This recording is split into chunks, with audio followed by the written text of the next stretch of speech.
శ్రీ వారాహీదేవి జ్యోతిష్యాలయం ప్రముఖ జ్యోతిష్యులు, కాళికాదేవి ఆరాధకులు, ప్రధాన తాంత్రిక శ్రీ ఎస్ఎం శాస్త్రి గారు. స్త్రీ పురుష వశీకరణ 100% గ్యారంటీ. మీకు ఎటువంటి సమస్యలు ఉన్నా కాళికా దైవశక్తి పూజల ద్వారా పరిహారం చేయగలరు. సంప్రదించాల్సిన ఫోన్ నంబర్ 9014339338. హలో ఫ్రెండ్స్, ఛానలుకి స్వాగతం. ఫ్రెండ్స్, ఈ సంఘటన జార్ఖండ్ రాష్ట్రంలోని ధన్బాద్లో జరిగింది. ధన్బాద్లో ఒక కుటుంబం ఉండేది. ఆ ఫ్యామిలీలో భార్యాభర్తలతో పాటు వాళ్లకు ఒక పాప కూడా ఉండేది. ఆమె పేరు అనిత. ఆ కూతురు చాలా తెలివైంది. ఆమె ఎప్పుడూ ఏం ఆలోచించేదంటే, తాను పెద్దయ్యాక ఏదైనా ఒక పెద్ద పోస్టు సాధించి తన తల్లిదండ్రుల పేరును నిలబెట్టాలని కలలు కనేది. అలాగే సమాజానికి కూడా మంచి చేయాలి అని, సమాజంలో జరిగే అన్యాయాలను ఎదిరించడానికి ఒక ప్రత్యేకమైన మార్గాన్ని అనుసరించాలి అని ఆలోచించేది. ఆ ఆలోచనలతోనే ఆమె ఐపీఎస్కి ప్రిపేర్ అయింది. చివరికి ఐపీఎస్లో ఎంపికైంది. ఎంపికయ్యాక ఆమె తన ట్రైనింగ్ పూర్తి చేసుకుని ఇంటికి తిరిగి వచ్చింది.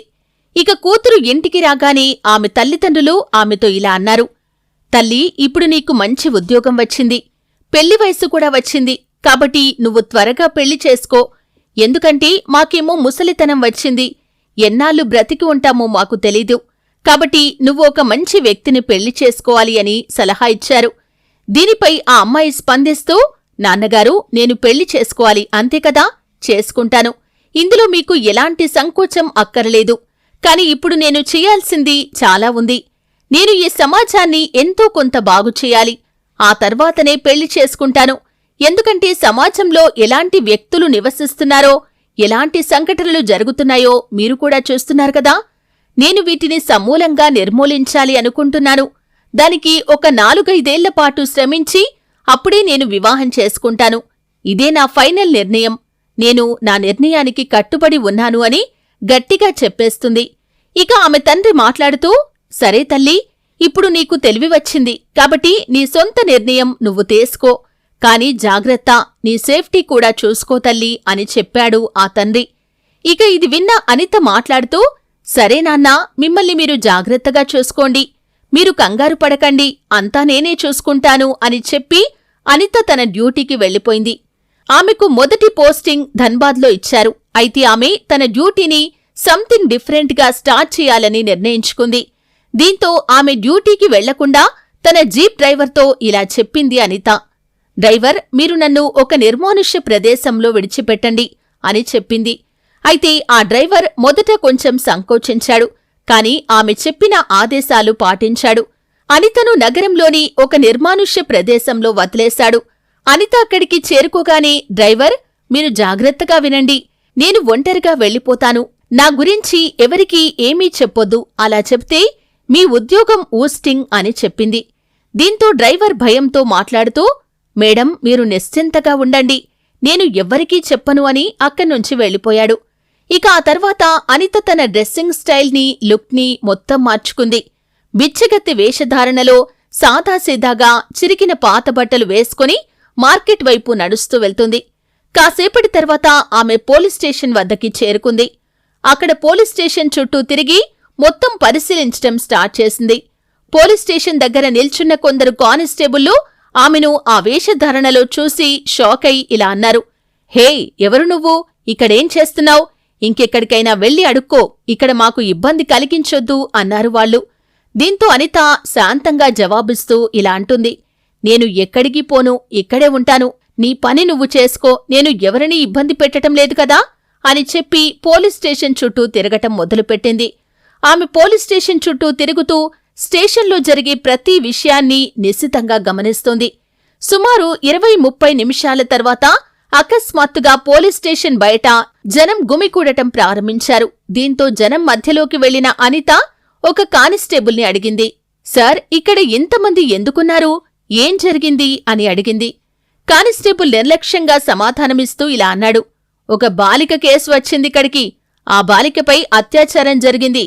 ఆమె కుటుంబ సభ్యులు ఫిర్యాదు చేశారు కూడా. కాని ఆమెను రేప్ చేసిన వ్యక్తి ఒక పెద్ద బిజినెస్ మ్యాన్ కుమారుడు అన్నాడు చాలా కూల్గా. ఇది విన్న అనిత నిట్టూర్చింది. ఆమె గుంపులో ఉన్న బాలిక కుటుంబం ఏడుస్తుండటాన్ని చూసింది. మరోవైపు నిందితుడి కుటుంబం తరపున వారు తమ పలుకుబడిని ఉపయోగించి బల ప్రదర్శన చేస్తున్నారు. ఇదే సమయంలో అనిత పోలీసుల కంట పడకుండా మెల్లిగా పోలీస్ స్టేషన్లోకి వెళ్ళింది.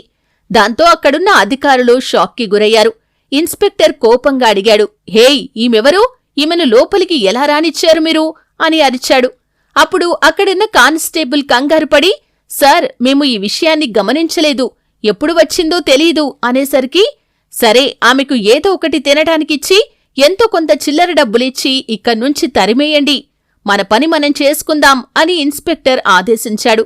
దీంతో కానిస్టేబుల్ అనితతో మాట్లాడుతూ, చూడు, ఈ చిల్లర తీసుకొని ఇక్కడ్నుంచి వెళ్ళిపో, ఏదైనా కొనుక్కొని తినేసేయ్ అన్నాడు.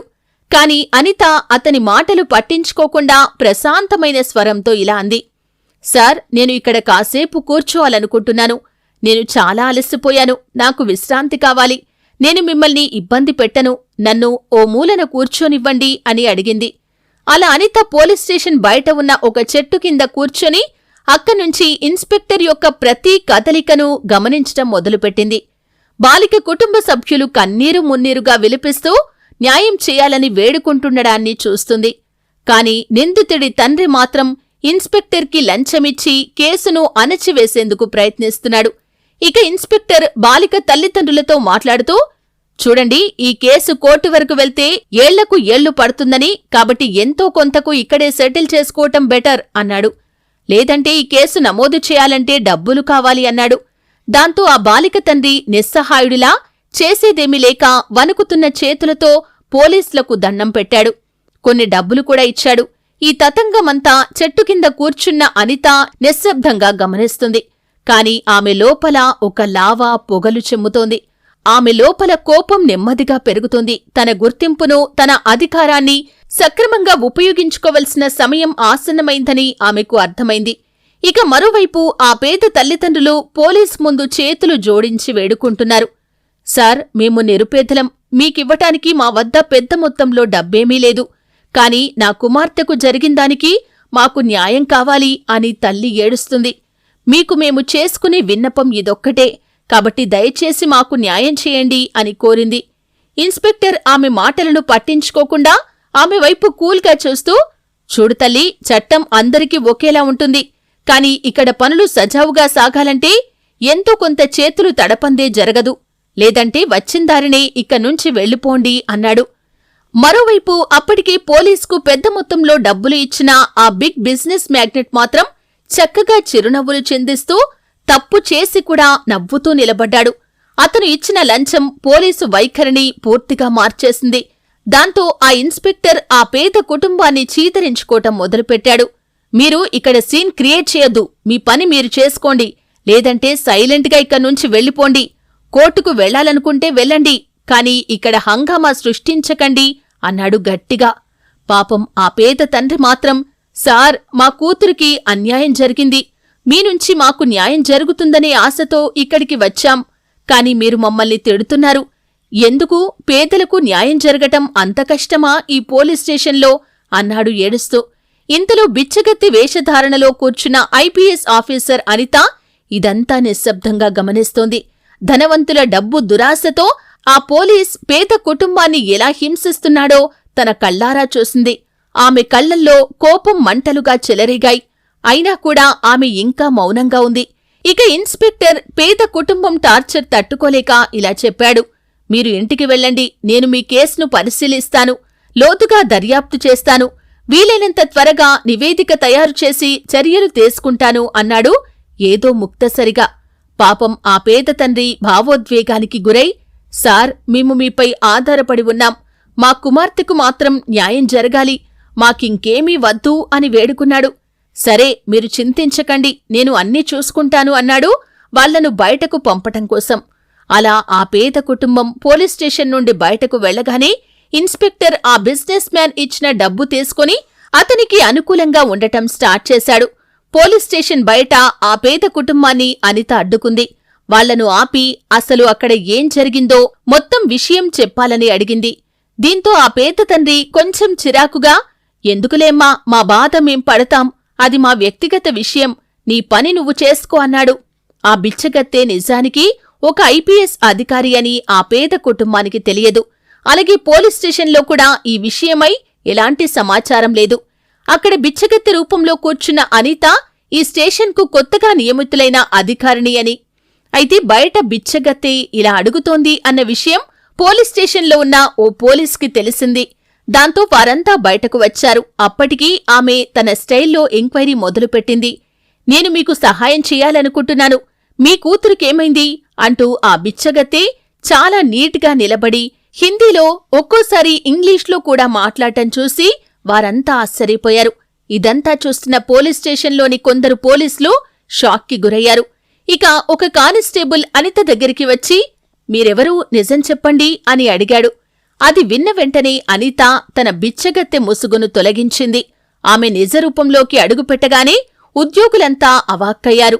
మీరు పేద కుటుంబానికి చాలా అన్యాయం చేశారు. మీరు చేస్తున్నవి, మీరు మాట్లాడినవి అన్నీ ఇప్పటిదాకా నేను కళ్ళారా చూశాను అని పోలీసులను మందలించింది. ఇప్పుడు మీపై కఠిన చర్యలు తీసుకుంటాం అని అనేసరికి పోలీసులంతా అవాక్కయ్యారు. ఇన్స్పెక్టర్ ఆమె అన్న మాటలకు భయపడి క్షమాపణలు చెప్పటం ప్రారంభించాడు. కాని అనిత మాత్రం ఇప్పుడు ఈ పేద కుటుంబానికి నేను న్యాయం చేస్తాను అని గట్టిగా అతన్ని హెచ్చరించింది. అనిత స్ట్రిక్ట్నెస్ చూసి పోలీసులంతా ఆమెకు సెల్యూట్ చేయటం మొదలుపెట్టారు. చివరికి అనిత పేద కుటుంబానికి న్యాయం చేసి పోలీస్ స్టేషన్ సిబ్బంది యొక్క నిర్లక్ష్యానికి, చేసిన అవినీతికి ఆమె వారికి తగిన శిక్ష విధించింది. ఇక ఇప్పుడు అనిత ఏదైతే ఆమె అసలు రూపంలోకి వచ్చిందో వచ్చిన వెంటనే ఇన్స్పెక్టర్ను మరియు కానిస్టేబుల్ అందరినీ లైన్లో నిలబెట్టి ఒక్కొక్కరిగా విధుల్లో నిర్లక్ష్యం, అవినీతికి పాల్పడిన వారినందర్నీ తీవ్రంగా మందలించింది. ఇక ఇన్స్పెక్టర్ను గట్టిగా హెచ్చరిస్తూ డ్యూటీలో న్యాయం చేయాల్సిన బాధ్యత మీకుంది, కానీ నేరం చేసిన వారినుంచి డబ్బు తీసుకునే హక్కు మీకు లేదు. ఇలా చేస్తే దాని పర్యవసానం తప్పకుండా ఎదుర్కోవలసి ఉంటుంది అని చెప్పింది. అలాగే కొందరు పోలీసులను తక్షణమే సస్పెండ్ చేయాలని అనిత ఆదేశించింది. దాంతో పోలీస్ స్టేషన్లో ఉన్నవారంతా షాక్కి గురయ్యారు. కాని అనిత మాత్రం ప్రతి దోషికి కూడా ఖచ్చితంగా శిక్ష పడేలా చేసింది. ఆ పేద కుటుంబానికి వెంటనే న్యాయం జరిగేలా చర్యలు తీసుకుంది. ఈ ఘటన జరిగిన తర్వాత ఐపీఎస్ అధికారిణి అనితపై ధన్బాద్ నగరం మొత్తం చర్చ మొదలైంది. ఆమె నిజాయితీ గురించి, విధి నిర్వహణలో ఆమె అంకిత భావాన్ని మెచ్చుకున్నారు. ఆ నగరమంతా ఒకటే చర్చ జరిగింది. ఒక ఐపీఎస్ అధికారిని బిచ్చగత్తి వేషంలో వచ్చి అవినీతిని బయటపెట్టి పేద కుటుంబానికి న్యాయం చేసింది అని అందరూ ఆమెను మెచ్చుకున్నారు. ఫ్రెండ్స్, ఇలాంటి అధికారులు నూటికో కోటికో కొందరే ఉంటారు. వాళ్ల వల్లే ఈ న్యాయ వ్యవస్థ ఇంకా మనుగడ సాగిస్తుంది. ఫ్రెండ్స్, ఈ సంఘటనను మీకు చెప్పటం వెనక మా ఉద్దేశం ఎవరినీ ఇబ్బంది పెట్టాలని కాని, ఎవరి మనోభావాలకు ఇబ్బంది కలిగించాలని కాదు. సమాజంలో జరిగే సంఘటనల పట్ల మీకు అవగాహన కలగాలని, మీరు జాగ్రత్తగా ఉండాలని ఈ సంఘటన గురించి చెప్పటం జరిగింది. ఫ్రెండ్స్, మరి ఈ వీడియో మీకు ఎలా అనిపించింది? కింద కామెంట్ సెక్షన్లో మీ అభిప్రాయాన్ని ఖచ్చితంగా తెలియజేయండి. అలాగే ఈ వీడియో మీకు నచ్చితే లైక్ చేసి మీ ఫ్రెండ్స్ అందరికీ ఖచ్చితంగా